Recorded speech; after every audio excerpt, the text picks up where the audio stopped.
6 April એટલે કે રામનવમીનો દિવસ, ભગવાન શ્રી રામનો જન્મોત્સવ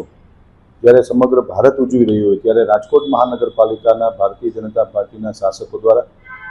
એક રાજકોટને ખૂબ સારું નજરાણું મહાનગરપાલિકા દ્વારા અમે લોકોએ ભેટ આપ્યું છે એવું રામવન, કે જે રામાયણના પાત્રો અને એક અદ્ભુત રામવન બગીચો અને ગાર્ડન બનાવવામાં આવ્યો છે. વર્ષોથી છેલ્લા 5 વર્ષથી આ ગાર્ડન કાર્યરત છે અને રામનવમીના દિવસે રાજકોટ શહેરના શહેરીજનો માટે રાજકોટ મહાનગરપાલિકાએ એક નિર્ણય લીધો છે કે આવતીકાલે આખો દિવસ માટે રામવનની અંદર નિઃશુલ્ક એન્ટ્રી રાખવામાં આવશે અને આપણા માધ્યમથી રાજકોટ અને સૌરાષ્ટ્રની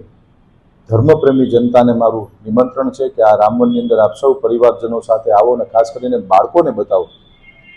ધર્મ ભગવાન શ્રી રામનો જન્મોત્સવ રામવનની અંદર ઉજવીને આપના બાળકો પણ આનંદ અને પ્રફુલ્લિત થાય એવું એક આખું આ રામવન બનાવવામાં આવ્યું છે. તો આપ સૌને મારી આમંત્રણ છે કે આ આવતીકાલે આખો દિવસ નિઃશુલ્ક એન્ટ્રી છે, કોઈ પણ જાતનો ચાર્જ લેવામાં નહીં આવે અને આપ સૌ પધારો તેવું મારું નિમંત્રણ છે. સાંજ સમાચાર ફેસબુક પેજને લાઇક કરો, વિડીયો શેર કરો અને વધુ વિગતવાર સમાચાર માટે sanssamachar.net વિઝિટ કરો.